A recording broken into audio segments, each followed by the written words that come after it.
Even when a person goes missing and their case is never solved, there is at least always a most likely scenario. Like Joan Risch, who I covered in a previous video, though her case was baffling, there were logical explanations and you could land on one of them and have some sort of feeling of closure. This is not the case for Brian Shaffer. This may be one of the most frustrating and unsatisfying cases of all time because every theory for what happened to him seems impossible. Brian Shaffer walked into a crowded bar and he never walked out again. It was like he dematerialized and he hasn't been heard from since. Hey humans, it's Hannah. Welcome back to my channel, or if you're new here, I do videos on creepy and disturbing things. Brian Shaffer was one of two boys and they grew up in Ohio. Brian went on to get an undergrad degree in microbiology and then he started Ohio State University College of Medicine in 2004. He seemed to have it all and he seemed like he was on his way to live the American dream.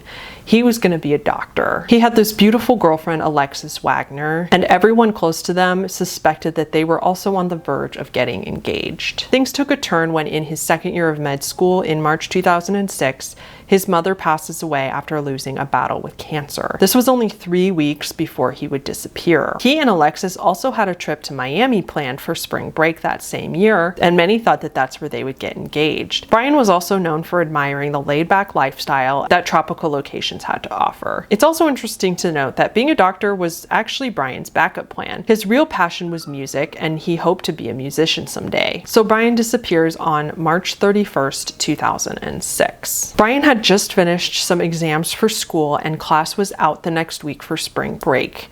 He had planned to go to Miami with Alexis the following Monday. Earlier that evening, he goes out to dinner with his dad, and his dad kept it to himself, but he secretly really didn't want Brian to go out that night. He knew that Brian was exhausted from studying, and apparently he had pulled a couple all-nighters that week studying for exams. However, knowing his son was a full-grown adult and couldn't do anything about that, he kept it to himself. Later that night, around 9 p.m., Brian meets up with his friend Clint Florence. They go to the first bar of the evening called Ugly Tuna Saloona. He talks to Alexis on the phone somewhere around 10 p.m. They confirm plans for their trip to Miami on Monday and he just generally checks in with her. Then the two friends continue to bar hop, having a shot of hard liquor at each bar. It wasn't until after midnight that the two met up with Clint's friend Meredith Reed. All three of them ended up back at the first bar they started at, the Ugly Tuna Saloona. The three of them were there to get one more drink for the night. There's footage of them here going up the escalator at Ugly Tuna at about 1:15 a.m. Soon after they enter the bar, Clint and Meredith lose Brian in the crowd. They search for him all over and even call out his name. They cannot find him. At 2 a.m., the bar closes and Meredith and Clint are forced to leave. They even wait outside, assuming that Brian would come out with the rest of the crowd, but he doesn't. Brian is seen on camera having a friendly chat with two other college girls at about 1:55 a.m., right before closing time. He goes off screen and we presume by the direction he was going that he re-entered the bar. This is the last time anyone has ever seen Brian. Meredith and Clint just assume that Brian went back to his apartment on his own and that he didn't say goodbye to them, so they leave as well. They didn't think too much of it. His girlfriend Alexis and his father both try calling him over the weekend and he never picks up. Hoping he would turn up, they thought that maybe he was just isolating himself for a few days, grieving the death of his mother just 3 weeks prior. But when he didn't show up for the flight to Miami with Alexis the following Monday, then they really realized something was wrong and they reported him missing. Investigators looked through the bar, they looked through the surrounding area dumpsters, the alleyways, and even had police dogs pick up his scent and try to find him. They checked the river nearby and even the sewer systems, but there was no sign of Brian. And it's important to remember that according to the security cameras, Brian never left the bar after he re-entered at 1:55 a.m. This area is heavily surveillanced due to high crime rates, but no other businesses caught Brian on camera outside after that time, nor did anyone catch footage of him leaving through any other exit. There are so many theories about what happened to Brian. If we talked about every single one, we would be here all night. So I'll go over the most plausible / the most popular theories. The first theory, what if Brian is still in the bar somewhere and he really did never leave? The security security camera suggests that this is the truth. But that means that Brian's body is in the building somewhere. Some speculate that he met foul play in the bar or that he randomly decided to take his own life. But nobody ever noticed this or found the body or any evidence. However, this of course seems very unlikely. If he is still in the bar and his body is still there, it's way more likely that he wandered off and had some freak accident. I know this seems impossible, but the first thing I thought of was the Larry Eli Murillo Moncada case. Sorry if I said that name wrong. Larry disappeared into thin air in November 2009, and his family didn't know what happened to him until 10 years later,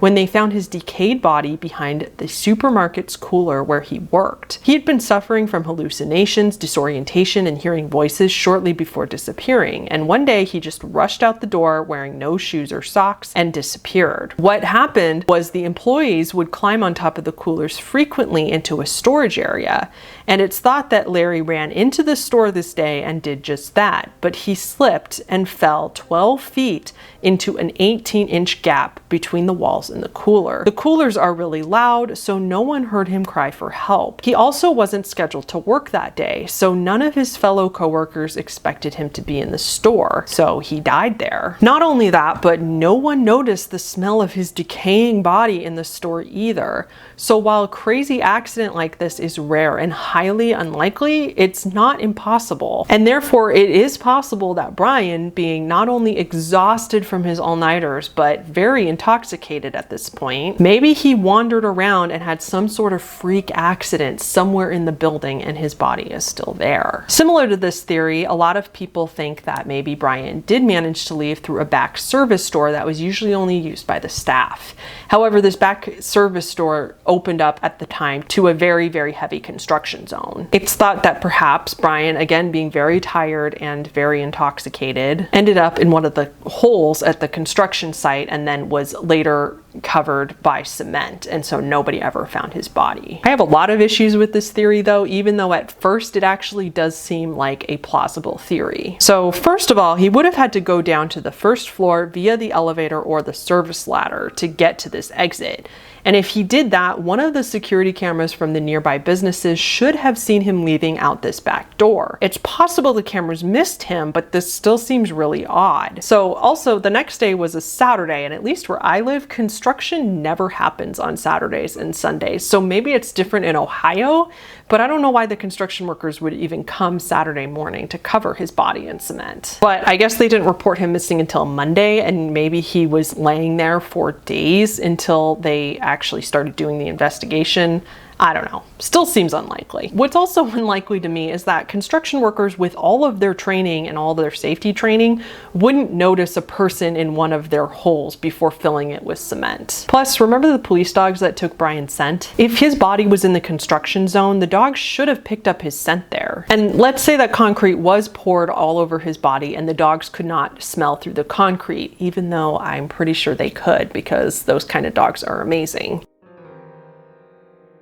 Even if that were true and the dogs could not smell him, wouldn't the investigators still be really concerned about cement having just been poured in a construction site in the very area that a man went missing? You'd think they would be concerned about that and check. The only way I see this being possible is if he didn't fall into an obvious hole but got stuck in a shaft or some other tucked away place in the construction zone where no one would have seen him. Or the bar did find his body back there, but they covered it up quickly to avoid legal and liability issues. Again, still seems very unlikely. So here's a theory. What if Brian did leave the bar? How would he have done this? There are a number of ways that he could have left out the front door, the same door he entered, and the camera just didn't catch it. If he wanted to run off and start a new life, maybe he disguised himself. Maybe he found a different shirt and a hat and was able to cover his identity while he left down the escalator. So this is technically possible, but again, unlikely. One of the detectives on the case, Andre Edwards, looked through the surveillance video carefully for hours and hours, and he accounted each person one by one entering the bar and they all exited. He is positive that Brian disguising himself to leave was not the case. So maybe there was a glitch in the camera and they didn't catch him going out at that exact time. Or was he perfectly aligned with somebody and the camera was angled in such a way that it didn't catch him leaving? Reddit pointed out that there's footage of a woman seemingly disappearing into thin air in an airport, even though she was just behind someone. I'll show you what I mean here.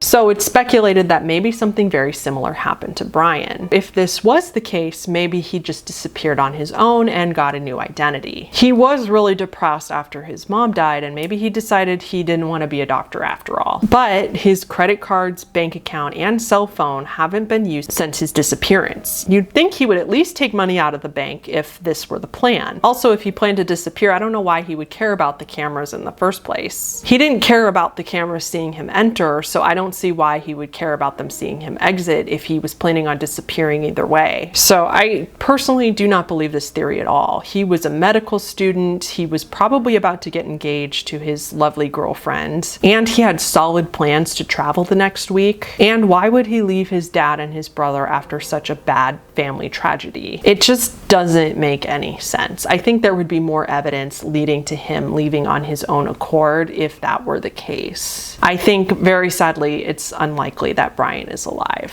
Which leads us to our next theory, that Brian met foul play. There is a theory that his friend Clint was involved in his murder. Everyone close to him took a polygraph test except for Clint, who refused.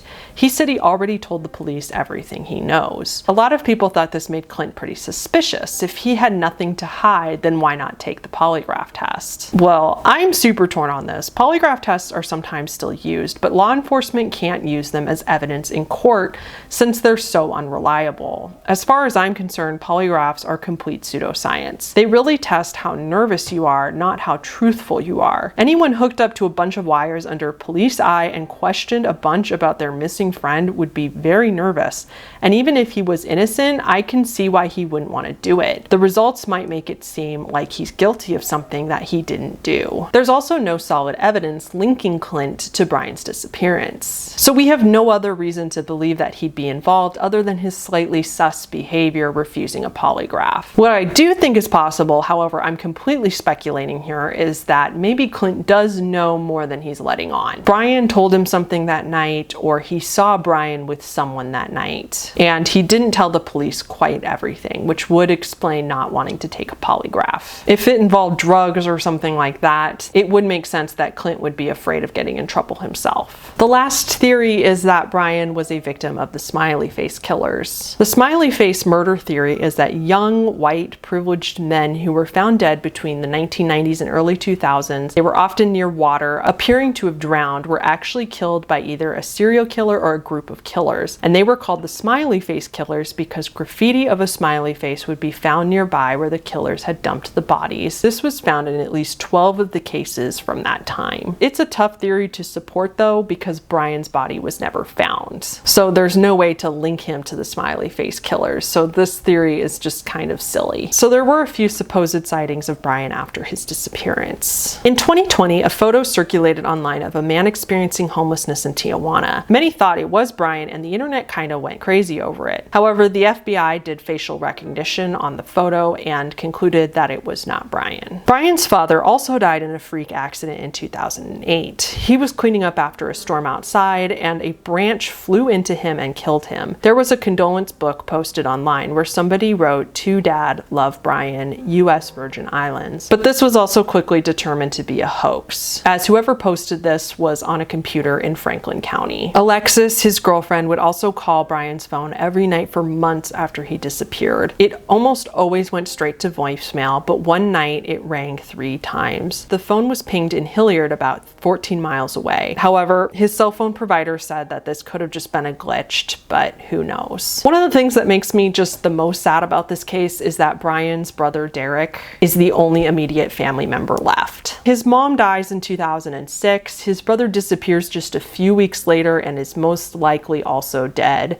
and then his dad dies 2 years after that in a freak accident. That part is just unbelievably tragic. This case is going to frustrate me until the end of time. Like I said, every scenario just seems impossible, and I just wish we could know what happened to Brian or get some sort of clue as to what happened to him. Anyway, I would love to hear your theories about what you think might have happened below in the comments. That's going to be it for me today. Thank you guys so much for watching, especially if you made it to the end. If you could throw this video a like, I would appreciate it a lot, and I will see you all in the next one.